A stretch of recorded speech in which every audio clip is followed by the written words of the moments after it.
เอาพี่น้องเลยต่อจากคลิปที่แล้วเนาะทักทายกับสวัสดีและสวัสดีพ่อแม่พี่น้องบัดกุศลสุขคนพี่น้องกันเนาะยินดีต้อนรับเข้าสู่ช่องของหมอยาวอีกรอบหนึ่งเด้อพี่น้องกันเนาะทางน้องโบอันช่างเพิ่นนั่นหรอบ่เพิ่นช่างเพิ่นกินแล้วบ่น้ำเอ็มร้อยเอ็มได้เอานะมาไอ้สีแดงมาเอามาให้เพิ่นนะดีที่งามเพิ่นก่อนพี่น้องเนาะเอาอันน่ะเตยกินยังกินยัง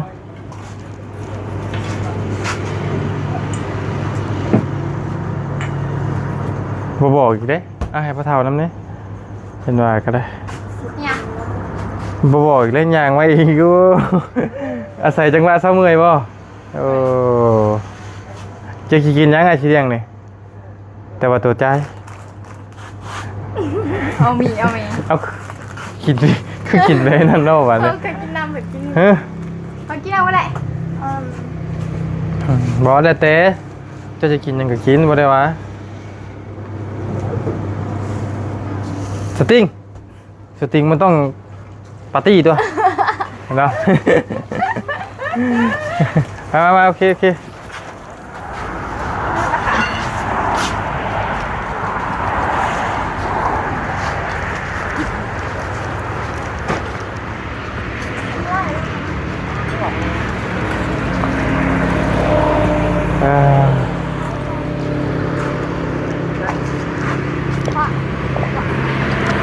กินยาบาโต้เอ็มร้อยนะกินบ่ได้ก็สิกินว้า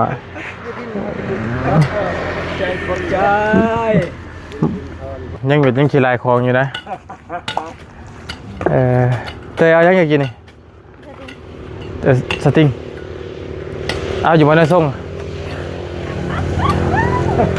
โบกินยัง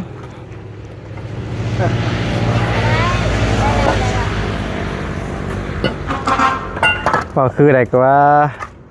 ากินก็ได้เพิ่นว่าเพราะว่าบ่อยู่ว่าไปเรื่อยวันพอดีน้องวี่เนาะน้องวี่กับน้องลี่แล้วก็น้องเมฆบ่อยู่พี่น้องพอดีเพิ่นไปหาเคสอยู่บ้านนาโพพี่น้องบ่ยาวบ่สบายนะกระตนกระโตก็เลยบ่ได้ไปพี่น้องกันเนาะพอดีเป็นมักระเบิดนะพี่น้องเอ้ยเป็นมักระเบิดเป็นแต่บ้านอ้ายนี่บ่ได้เอิ้นมามักระเบิดเอิ้นว่ายังลูกหนูใครก็เอิ้นกันเอิ้นลุงหนูยังไงมันบ่เอิ้นได้หลายแบบเจ็บพี่น้องเอ้ยเจ็บก็ยังไม่ก็ต้องกินยากินยาเนี่ยกินยาแหละโอ้ยเขาให้เป่าบอกเดี๋ยวเขาว่ามันน่าเรื่องเป่านะให้บอกปันใดกับหมอเป่าเป็นไงส่วนมากไม่ได้กินยาวทำมาอย่างเป่าวะจะคาร่ำมาอะไรคาร่ำเลยคาร่ำอย่างนี้ว่าให้กินนาคำต้นได้หมากขึ้นไปกันน้ำเย็นต่อมีบ่ได้เลยหมากบ่ได้เนาะข้ามาหมากบ่ได้เนาะบ่ได้เนาะหมักกระทินหมักมี่หมักแตงมะแตงมะยมไม่ได้ก็หัดฟังไทยนะโยหาว่าเวียนไปนะมันอยาก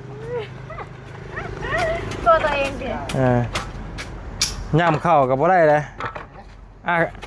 กินเข่าไม่ชอบเลยที่มันเจ็บเลยเป็นนะป้ออื่นน้ำลายเคยเป็นบ่จักอะ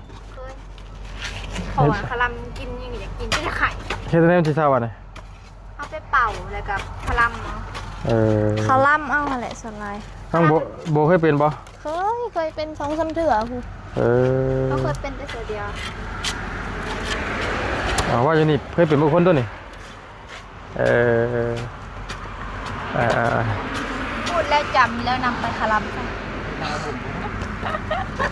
เท่าไรอันนั้นไม่กินนี่ 30 40 45,000 40,000ได้ปะ ฮะ 40,000ได้ปะ ผู้เป็นของเราไอ้ ฮะ ผู้เป็นของเขา ของไฟใช่ เขาไม่เถา ไปเท้ามาเท่ากันนี้เลยไม่เท่าแล้วจิ๊บเงินทำนี่เราอะเบิ่งเจ้าให้ว่าได้เขาเดียว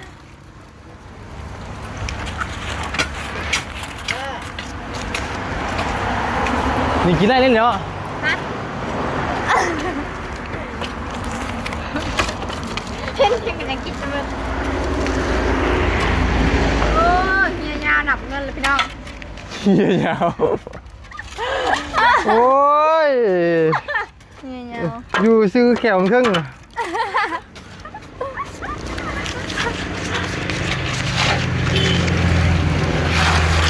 ไม่เดาว่าแล้ว ยันแต่ตายป้าอะไรเงินนะ โอ้สเล็กเลยดีกว่า ถึก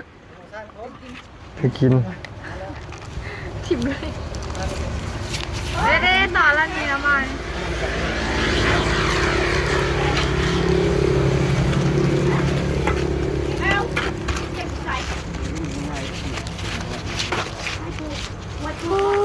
เดี๋ยวได้ตัวเงินนี่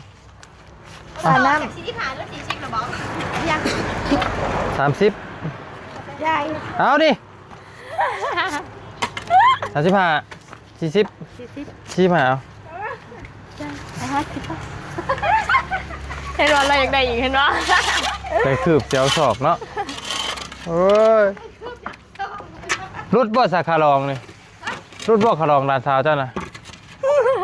น่ะเพิ่นมีแต่เอาเนาะโอ้ยรุดนี่บ่ได้คอยไผล็อกพี่น้องก็ขอให้น้องวี่แหละขอให้บ่วี่แหละเนาะพี่น้องเอ้ยมื้อนี้เพิ่นก็ดีกันเลยดิเนาะ โอ้ยไปได้เฉียดกัน บ่ได้เคียดกันบ่ โอ้ธรรมดาปกติ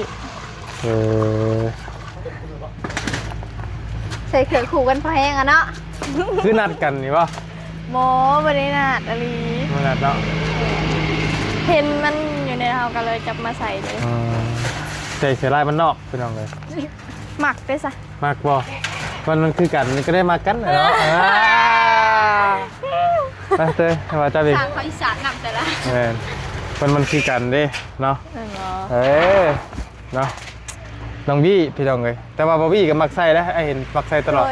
เห็นเพิ่นใส่ น้องวี่มักใส่เสื้อลายสก๊อตพี่น้องเลยแต่ว่าส่วนตัวคือเนี่ยแบบบ่มัก หมักคนละแบบเหมือน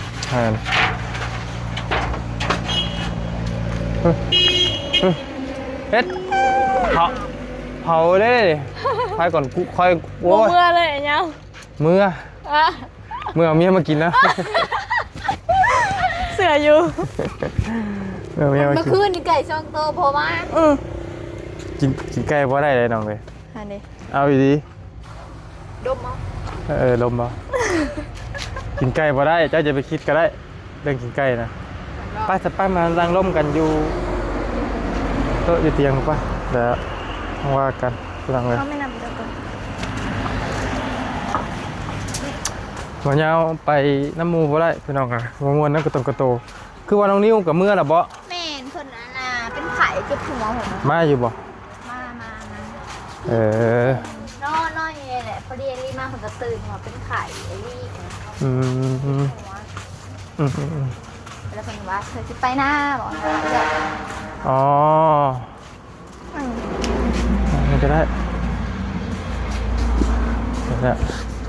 เลิกงานไว้นอกมันด้วยหักทรงแรงมือแล้วขอมาอันนี้พังเบิ่งเลย ระบอดบ่ พังเบิ่งครับที่จะขอมาหรอกที่บอกโอ้ยอย่างน่ะ ตัวคู่ ว้าวเผื่อไว้ เราบอกตัวบ่ บอ มากเราบ่ บอ ทำจากใจ บอ เฮ้ยดี โอ้โห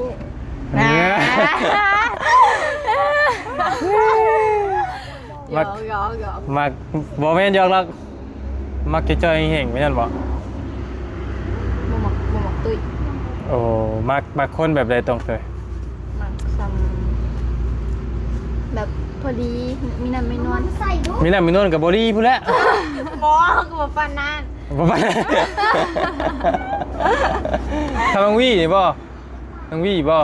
น้องวี่แล้วมีน้ำมีนวลเนาะพอดีอะไรอยู่พอดีบ่แห้งแม่นบ่ซัมบี้แล้วเนาะ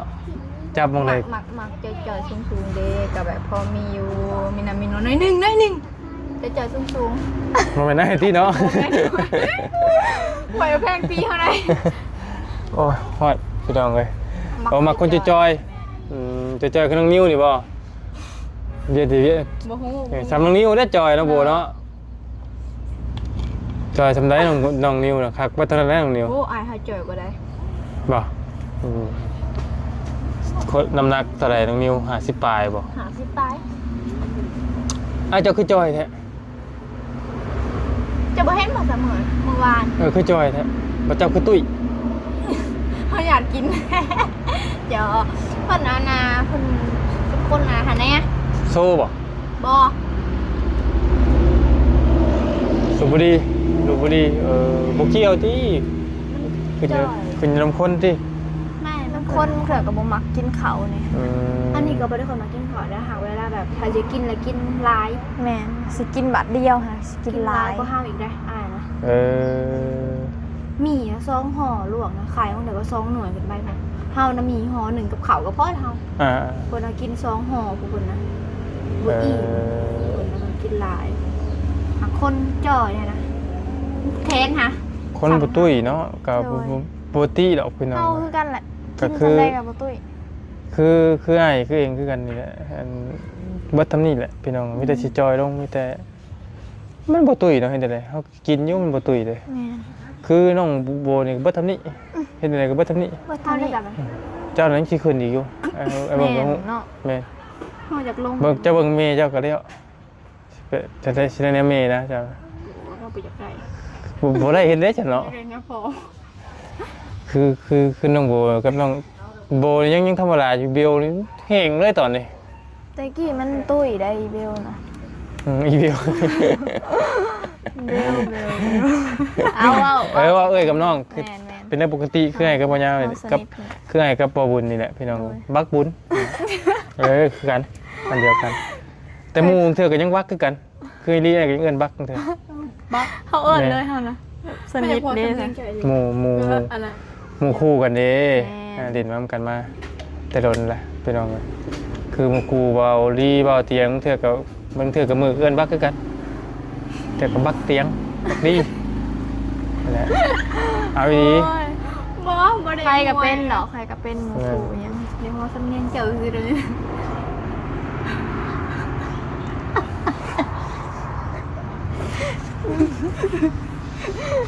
น้องนิวมาแล้วอารมณ์ดีนะเตยเนาะ ได้หนึ่ง นั่นนี่ แอบมีซัมปิ้ง มาคนน้อยคนจะจอยคือน้องนิวที่ บ่ได้คือเขาได้มาคือไอ้นิว กินน้องนิวบ่ได้จอยอยู่ที่ใด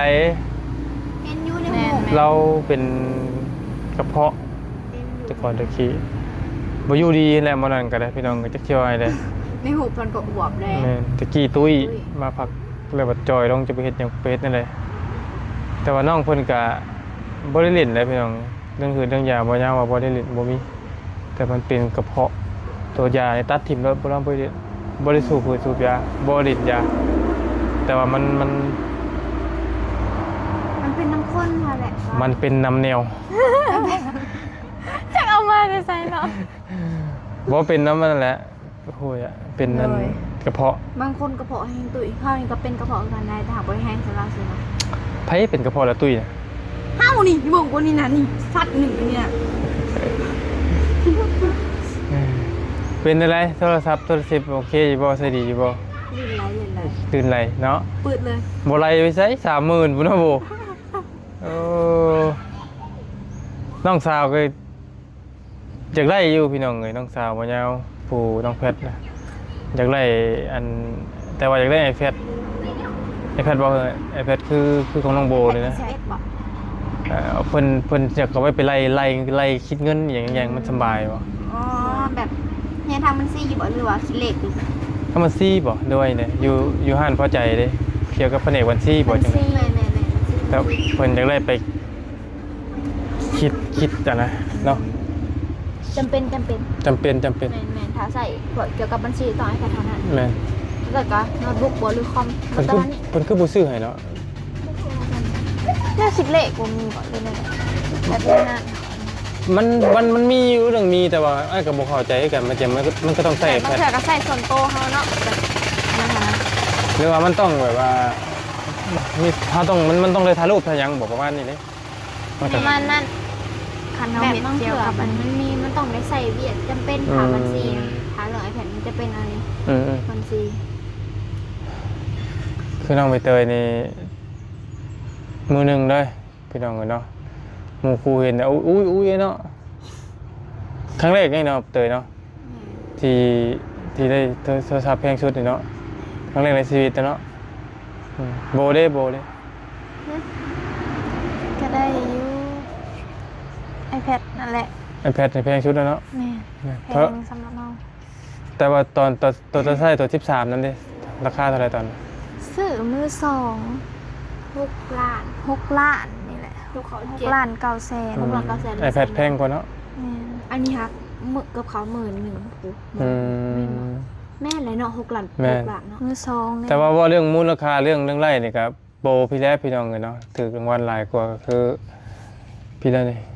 ห่านพี่แล้วพี่น้องเลยรางวัลก็มาจากผู้ว่าแล้วแหละพี่น้องเลยรางวัลก็มาจากน้องวี่เนี่ยก็บ่ได้มีส่วนนะพี่น้องบ่ยาวก็บ่ได้มีส่วนร่วมทางน้องดีหรือว่าช่องอื่นก็บ่ได้มีเนาะก็มีแต่ทั้งช่องบวิพี่น้องเลยเนาะแม้แต่ช่องช่องอ้ายตัวเองก็ยังบ่ได้มาเนาะ เลย ส่วนน้องใบเตยนี่ก็ ยังหาถ่ายลง ฮะ มันถ่ายลง ใบเตย ยังตัดคลิปบ่เป็นแล้วก็มันยังเรียงคำว่ายังบ่ได้ มีย่อง YouTube บ่มี แหละ ช่อง YouTube ผู้ แม่นอันนี้มันต่างหาย กล้าว่าเสียได้บ่ ก็พอได้ พอได้กล้าเสียเกี่ยวกับหยัง เกี่ยวกับชีวิตประจำวัน เกี่ยวกับชีวิตประจำวัน เลย สำหรับทางอ้ายแนะนำเด้อเกี่ยวกับทุกเจ้าเนี่ยผู้หญิงเริ่มต้นจากผู้หญิงหรือว่าผู้สาวเนาะเด็กน้อยยังเรียนอยู่ให้จิมเจ้าไปเฮ็ดเพจก่อน YouTube เพจด้วยกันแต่ว่าเอาผู้เฟซสังเกตเบิ่งคือจากระหว่างน้องแพทเพิ่นน่ะที่สาวผู้ไทยนะ เลย เพิ่นสิเฮ็ดเกี่ยวกับคลิปเลี้ยวเฮ็ดคลิปเลี้ยว แบบตั้งกล่องแล้วก็พักเสียงเอาแบบนั้น ก็ได้คือกันแล้วแต่ ได้ จั เพ ง ราะ หวะ ว่าเฮาความคิดเฮาเด้อถ้าส่งเอาลง YouTube เฮาถ้าลงไปคลิปแล้วสิพากเสียงเอา แต่ว่าให้คักมันก็บ่คักแหล้วมัน พัก บ่คักแล้ว YouTube นี่มันต้องเสียงสดๆเท่านี้แหละเนาะลองเฮ็ดเบิ่งลองเถื่อมัน บางคนคอมเมนต์มาไลน์อยู่ว่า พอได้ ลงคลิปแน่ลงคลิปแน่ บ่เบิ่งก็ได้พี่น้องลองไปเตยมาเบิ่งช่องบ่ยาวก็ได้คำจะเบิ่งก็ได้เนาะเพราะว่าเรายังบ่ได้อัดลงเด้เพราะว่าเฟซก็แต่ว่าเฟซบ่ขอโทษพี่น้องมันจะบ่ไล่หลายซ้ำ YouTube จะบ่ไล่มันจะบ่ซ้ำกันเนาะ YouTube จะลายกว่าลายกว่า YouTube กว่าเฟซหลายเท่าแล้วแหละเนาะเฟซจะบ่ได้ครึ่งหนึงเลยเนาะบ่ได้ครึ่งหนึงคนละเรื่องเลยแหละเนาะเฮ็ดและเฮ็ดย่อข้าวย่อน้ำเฮ็ดแต่งอยู่แต่งกินเนาะคืออันสาวผู้ไทยเฮ็ดนั่นเด้ เลย ฟีดเพิ่นกำลังขึ้นฟีดเลยตอนนี้เนาะ กำลังคิดอยู่เด้อถาก็นะพี่น้อง แล้วก็มีผู้บ่าวไทยมาหาหลายจังหน่อยก็ไปเตยจังหน่อยน้องโบผู้บ่าวไทยมาหาเฮ็ดอยู่เฮ็ดกินด้วยกันขามไทยปุ๊บ เอาบ่หยอกมนุษย์ฮอร์โมนพี่น้องเนาะกะอันนี้ก็ขึ้นอยู่กับความสามารถของแต่ละคนบุคคลนั้นว่าสิถนัดแบบใดเนาะ แต่ละคนทานบ่คือกัน แม่นแต่ว่าก็คือฮู้แหละพี่น้องเฮ็ด YouTube ก็บ่ได้ไปเป็นลูกน้องไผเนาะก็มีแต่ FC นี่แหละเฮ็ดให้ FC เฮ็ด FC เพิ่นฮักเพิ่นแพงเพิ่นก็แพง เลย เห็นคนสร้างเหมือนก็สร้าง เฮ็ดเพิ่นสร้างก็สร้างเงินในอากาศว่าจังนี้ซะเงินอยู่ในอากาศเฮ็ดจังได๋เฮาสิเฮ็ดจังได๋เฮาสิเอามาได้ประมาณนี้แหละเพิ่ เพิ่ น นก็น้องเบิ่งเริ่มมาแรงเราอาทิตย์เบิ่งพี่น้อง คำเพิ่นได้คิวก็คิวพี่น้องเนาะไปเป็นลูกจ้างเพิ่นก็คือฮู้นะ ยากอยู่ลาวเฮานี่เงินเดือนก็บ่ปานใด โดย เปรียบเทียบใส่คือน้องเวลนั่นแหละไปเฮ็ดเวียกอยู่หมองงาน แม่ ก็จนได้ออกไปซื้อพี่น้องเลยเฮ็ดงานจนขมุกขมุมคือสิดำไปด้วยแต่ว่าบ่ได้แล้วอะสุดท้ายแล้วก็คือเก่าออกมาเฮ็ด YouTube ยังว่าก็ยังดีกว่านะถึงจะบ่มีถึงสิยังบ่รวยบ่ได้รถใหญ่คือหมู่ก็ ดีขึ้น ก็ยังแบบว่าเฮาก็บ่ได้เมื่อยคือตะกี้แต่บ่ พ่อ ได้ เขาก็ได้พักได้พร แม่นเฮาก็ถือผู้พุกกับไร่คือกันหลายคนในทีมงานที่เฮ็ดแล้วก็ไล่รถใหญ่รถล่างก็แม่นเบิดนั่นแหละคือเขาไอ้ลงอีดีนะแม่นเบิดนั่นแหละเงิน YouTube เบิดนั่นแหละที่มีรถใหญ่ขี่ของมือนี่คือในทีมงานแต่ละคนเนี่ยก็เงิน YouTube เบิดนั่นแหละก็บ่ได้ประมาทดอกพี่น้องแล้วก็มีขอ FC เพิ่นสนับสนุนเด้ขอให้ได้เป็นตำรวจด้วยไว้น้องๆก็ใหญ่มาอยากเป็นตำรวจว่าซั่นเนาะสิได้เป็นตำรวจสิได้เป็นโจรผู้จักว่าใหญ่มาจักว่าฆ่ามาจักไม่ฆ่าไวจัก เป็นตำรวจแล้วเนาะ เป็นตำรวจก็บุเรียนแพทย์ป่ะเตย บ่มักทางด้านนี้ปานใด เฮ้ยก็ไปเด็ประตูเลยเก่งว่าเจ้าอย่างใส่เดียวกับเราได้ดิ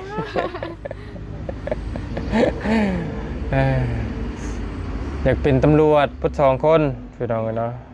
ดีแล้วยังมีคง เป็นแผดเป็นหมออะไรแบบ เวลาหักษาคนเจ็บบ่ได้แล้วเขาขึดลายได้ขึดลายอะไร เป็นตำรวจจับผู้ได้บ่ได้บ่คิดว่า ขึ้นกับใจคนว่าเฮาสิมักหรือบ่หั่นนะเฮามักอันใดอันหนึ่งก็ แต่ว่าที่สุดในหัวใจกะตำรวจ โอเคขอให้สมหวังเด้อเนาะในการเฮียนของตำรวจนี่ก็ป้าเบิดบ่น้อยพี่น้องกันเนาะโอ้โหกันอยู่ อาสมุนเซนสีไปต่อม.4ได้เลยก็ไปได้แต่ว่าก็บ่มีนะ นั่น เรากับไปเรียนคุลเลอร์อยู่เวียงเลยบัดนี้ โอเค ไป นะ เรียนจบปุ๊บ แล้วก็น้องหยังกันเมื่อคืนนี่มานั่งอยู่กระตูบนี่หมู่ไผนะ บิว บิวตี้ น้องบิวตี้ป้าเด้อชื่อก็กินขาดเลยพี่น้องเลยบิว บิว บิวตี้ลูกคือลูกบนเตียงบ่ บิวลี่ อะนะมันบอก อันนี้บิวตี้เนาะบิวตี้ทิวลี่น้องน้องกระไทยเนาะเรามาแบบไรมาเป็นหมู่ไผหมู่เจ้าบ่ เฮา โบ เราเฮ็ดเวียกอยู่ไสน่ะ เฮ็ดเรียกอยู่โรงงานนิคอน ยังเฮียนอยู่บ่ได้บ่ออกเลย เพิ่นออกโรงเรียนแล้ว คือว่าจังได๋พ่อแม่แยกทางกันบ่ โดย แล้วเพิ่นอยู่กับไผ อยู่กับน้องเดี๋ยวนี้ตะกี้ค่ะเพิ่นอยู่กับแม่เฒ่าแล้วแม่เฒ่าหาเสียแล้วนะแล้วเพิ่นอยู่กับน้องเดี๋ยว น้องอยู่กับน้องตอนนี้ โดย พ่อแม่ไปใช้เบิด พ่อแม่ไปเวียกอยู่ไทยเบิด เออ แต่ว่าเพิ่นอยู่ก็อยู่กับเขาป้าเขาลุงเฮือนแบบนี้แหละเฮือนติดกันคือแบบนี้ เป็นตอนเดียวเนี่ย แต่ว่าเพิ่นมีมือหยุดบ่ วันถิดหยุดมือเดียวนี่แหละ โอ้คือว่าถ้าเบิร์นได้ว่าสิบ่ได้มาอีกมาก็มาเรียบหน่อยแล้วเพราะว่าเบิร์นได้สิไปบ้านหนองบัวยางนี่มันเบาไล่พอดีแม่เฒ่าเพิ่น ส่งสการ แม่นแหละแม่เฒ่าเพิ่นเสียก็ได้สิไปส่งสการเพิ่นแน่ เลย พังเบิ่งตอนแรกเนาะพังตอนแรก โดย เห็นอยู่ในคลิปบอดี้นะพี่น้องหน้าขาวจักเราไปโอบอย่างมาเราเรีย คนข่าวอะไรใด เห็นบ่ ข่าวตัวจริงข่าวเนี่ย อืม เพราะว่าเฮาอยู่แต่เฮือนเนาะตื่นเช้ามากกับเขาไปห้องงานแล้วบ่ได้ฮอดได้ตากแดดตะกี้เขาก็คือกันได้ตะกี้เฮาข่าวนะแต่มาดำแล้วดินะ ยังโค้งไปโค้งมากลับมาหาเจ้าของอยู่เอ้ย เอาก็ตะกี้ห้องงานหามันขาวทุกคนไหน แม่นบ่ ว่าแม่นเรียกงานมันขาวอะไรพอเฮาบ่ได้ตากแดดเด้มันจะตื่นเช้ามาหนังทารถแล้วก็ไปหอทำงานปึ๊บลงแต่รถแล้วก็เข้าห้องงานโลด คนนึงช่างว่ากันเนาะพี่น้องเลยเดี๋ยวช่างถามน้องเพิ่นอีกรอบหนึงว่าได้เงินเดือนเท่าไหร่ โดย จะมีโอกาสก็จังให้น้องเพิ่นมาเด่นอยู่พี่เนาะ โดย บางทีมี FC เพิ่นเห็นแล้วเพิ่นกระบาบสงสารนั่นแหละเนาะกระบาบอยู่พี่น้องเอ้ยเบิ่งจากคลิปบอดี้เมื่อคืนนี่ก็เนาะไปอยู่ดีมีแฮงส่งหมันนำรวย ดีมกดีใจน้ำลายทั้งน้อง2 คนเนาะพี่น้องเอ้ยบ่ยาวสิ เมื่อพักกายพักใจก่อนพี่น้องกันมันรู้สึกว่าบูบบ้าบในกระตนกระโตนะ พักผ่อนซะ เจ้าน้อง แต่ยักษ์สองระเบิดจะเขายิงก็ได้ กระไฟจุดใส่เลยวะโอเคสบายดี